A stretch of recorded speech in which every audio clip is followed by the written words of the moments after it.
पास बहुत पैसा है। बस मैं नहीं हूं। नमस्कार दोस्तों, एक खबर जिसकी आशंका एक लंबे अरसे से जतलाई जा रही थी, उसकी पुष्टि हो चुकी है।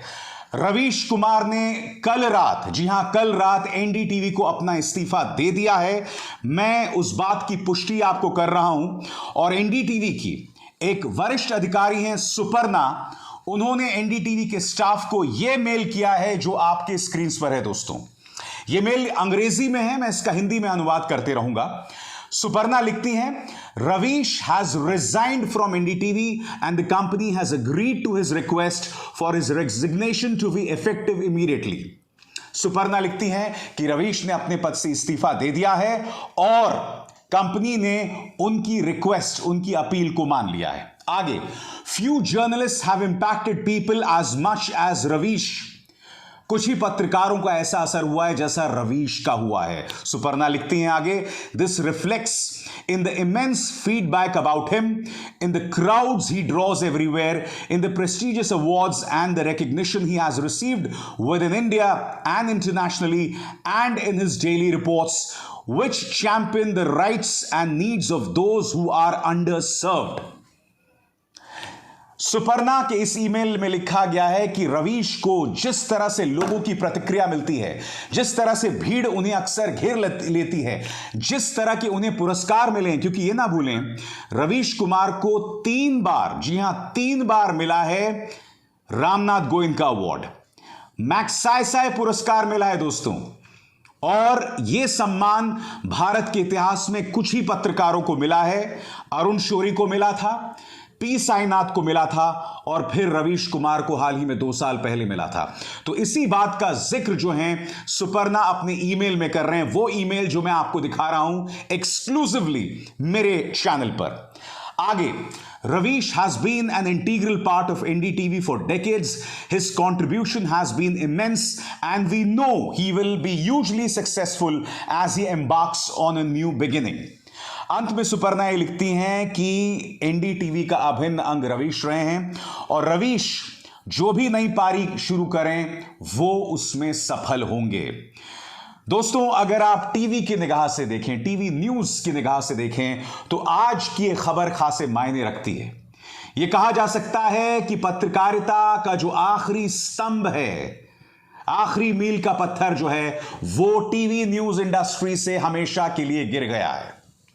और ये क्यों हुआ है मुझे आपको बतलाने की जरूरत नहीं है, क्योंकि आप जानते हैं कि एनडीटीवी पर गौतम अडानी, प्रधानमंत्री नरेंद्र मोदी के दोस्त गौतम अडानी का कब्जा पूरा हो चुका है। और रवीश ने जो अपने पद से कल रात इस्तीफा दिया, उसी से पहले यह खबर भी आई थी जो आपके स्क्रीन पर है दोस्तों। इस खबर के मुताबिक एनडीटीवी के एक होल्डिंग बोर्ड से कल ही डॉक्टर प्रणॉय रॉय और राधिका रॉय ने इस्तीफा दे दिया है। बीबीसी की खबर कहती है, प्रणॉय रॉय और राधिका रॉय का होल्डिंग कंपनी से इस्तीफा एनडीटीवी में चल क्या रहा है। और बीबीसी ने बाकायदा कुछ बिंदु पेश किए हैं जो मैं चाहूंगा आप सुने। प्रणॉय रॉय और राधिका रॉय ने आरआरपीआर होल्डिंग प्राइवेट लिमिटेड के डायरेक्टर पद से इस्तीफा दे दिया है। सुदीप्ता भट्टाचार्य, संजय पुगलिया और सेंथिल चेंगलवारायण प्रमोटर ग्रुप के नए डायरेक्टर नियुक्त किए गए हैं। ये जो लोग हैं दोस्तों, सेंथिल चेंगलवारायण और संजय पुगलिया, ये दोनों गौतम अडानी के खास हैं और उनके मीडिया स्ट्रैटेजी के प्रमुख हैं। आगे बीबीसी क्या कहती है, ये बदलाव promoter group RRPR holding private limited में हुए हैं। प्रणॉय रॉय अभी एनडीटीवी के एग्जीक्यूटिव को चेयरपर्सन हैं।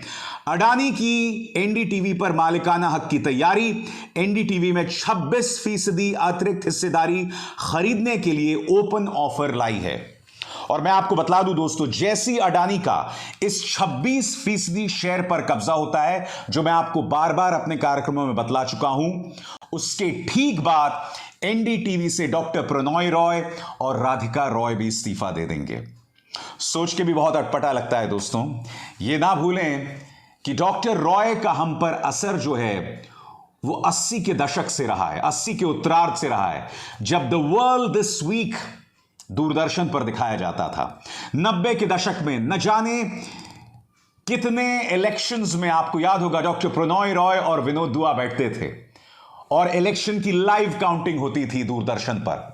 और उसके बाद एनडीटीवी ने अपना एक बुलेटिन शुरू किया था दूरदर्शन पर, और फिर कुछ दिनों बाद उन्होंने स्टार न्यूज के लिए कार्यक्रम करना शुरू किया था, और फिर वो अपने 2 चैनल्स लेकर आए थे, एनडीटीवी इंडिया और एनडीटीवी 24/7। और मैं आपको बतलाना चाहूंगा, एनडीटीवी इंडिया की जो शुरुआती टीम थी उसमें मैं और रवीश एक साथ, जी हां, मैं दोनों एक साथ थे। उस वक्त उस चैनल के संपादक थे दिबांग, जो आज तक से आए थे।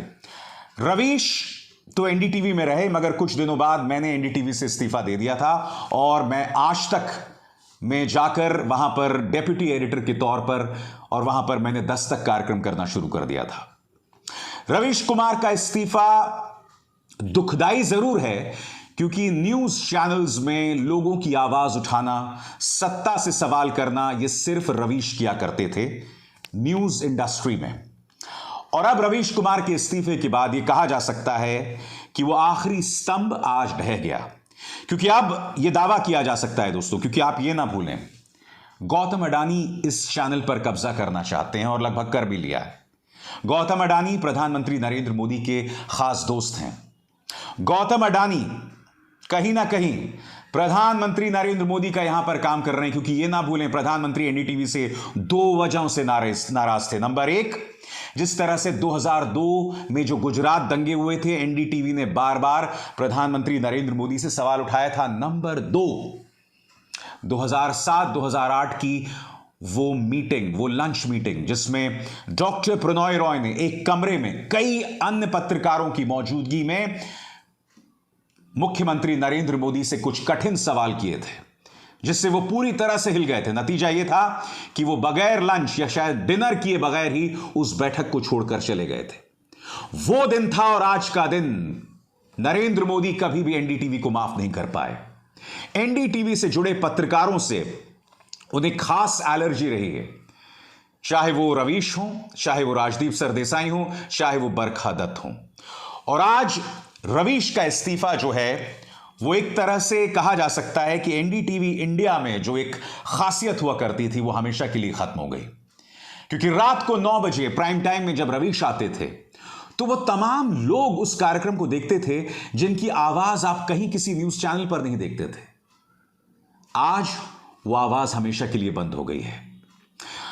और अगर आप ये जानना चाहते हैं कि आने वाले दिनों में एनडीटीवी का क्या चेहरा होने वाला है, तो आपको गौर करना पड़ेगा कि गौतम अडानी के मीडिया स्ट्रैटेजी के प्रमुख संजय पुगलिया ने क्या कहा था। संजय पुगलिया ने साफ तौर पर कहा था कि मैं एक ऐसा चैनल बनाना चाहता हूं जो रेटिंग्स में नंबर 1 होगा। और आप जानते हैं, आज की तारीख में अगर आपको रेटिंग्स में नंबर 1 बनाना है अपने चैनल को, तो आपको वही जहर दिखाना पड़ेगा जो आप रिपब्लिक न्यूज में देखते हैं, जी न्यूज में देखते हैं, एबीपी न्यूज में देखते हैं, और उन तमाम कचरा न्यूज चैनल्स में देखते हैं। मगर गौतम अडानी को मेरी एक नसीहत, यह ना भूलें कि कचरा और जहर दिखाने वाले ढेरों चैनल्स हैं। एनडीटीवी की एक ताकत रही है, एक खासियत रही है। अगर आप उसी को खत्म कर देंगे तो लोग फिर एनडीटीवी को क्यों देखेंगे? फिर क्या फर्क रह जाएगा एनडीटीवी इंडिया और रिपब्लिक या आर भारत के बीच में? दोस्तों, अब आपके सामने एक सवाल होगा कि अब इसके बाद क्या? आखिर रवीश अब इसके बाद क्या करने वाले? लोगों के जहन में एक बड़ा सवाल बना हुआ है। तो रवीश अपना यूट्यूब चैनल एक अरसे से चला ही रहे हैं, फेसबुक पर भी उनका पेज है, तो जाहिर सी बात है अब वो पत्रकारिता जो है यूट्यूब और फेसबुक के जरिए करने वाले हैं, जिस तरह से मैं पिछले कई सालों से, पिछले 4 सालों से आपको कर रहा हूं। रवीश को इस बात का आभास होने में वक्त लग गया कि टीवी न्यूज चैनल्स जो हैं वो लोगों की आवाज नहीं उठाते। यही वजह था कि आज से 4 साल पहले मैंने एबीपी न्यूज से इस्तीफा दे दिया था। मगर रवीश के पीछे डॉक्टर प्रणॉय रॉय का हाथ था, जो उन्हें आजादी दे रहे थे इस तरह की पत्रकारिता करने का। अब यह मान के चलिए कि 2 या 3 दिसंबर तक डॉक्टर प्रणॉय रॉय और उनकी पत्नी राधिका रॉय दोनों एनडीटीवी से इस्तीफा दे देंगे, जैसे ही एनडीटीवी के 55% शेयर्स पर गौतम अडानी का कब्जा हो जाता है। बड़ा प्रश्न यही किया जा रहा है कि क्या एनडीटीवी के एडिटोरियल पर, संपादकीय पर डॉक्टर प्रणॉय रॉय का कब्जा रहेगा? रवीश का जाना उनके लिए एक बहुत बड़ा झटका है। मगर रवीश का इस्तीफा जो उन्होंने स्वीकार कर लिया वो इस बात को बतला रहा है कि खुद आने वाले दिनों को लेकर कितने निराशावादी हैं डॉक्टर प्रणॉय रॉय। वो जानते हैं कि एनडीटीवी की क्या हालत होने वाली है। यह अपने आप में बहुत दुख की बात है दोस्तों कि अब हर न्यूज चैनल एक साथ दिखाई देगा। इसलिए जो अपील रवीश कुमार भी करते थे और मैं भी करता रहता हूं, न्यूज चैनल्स देखना बंद कीजिए। वो आपकी आवाज नहीं उठाते, वो आपके नसों में सिर्फ जहर भरते हैं और इसके अलावा कुछ नहीं।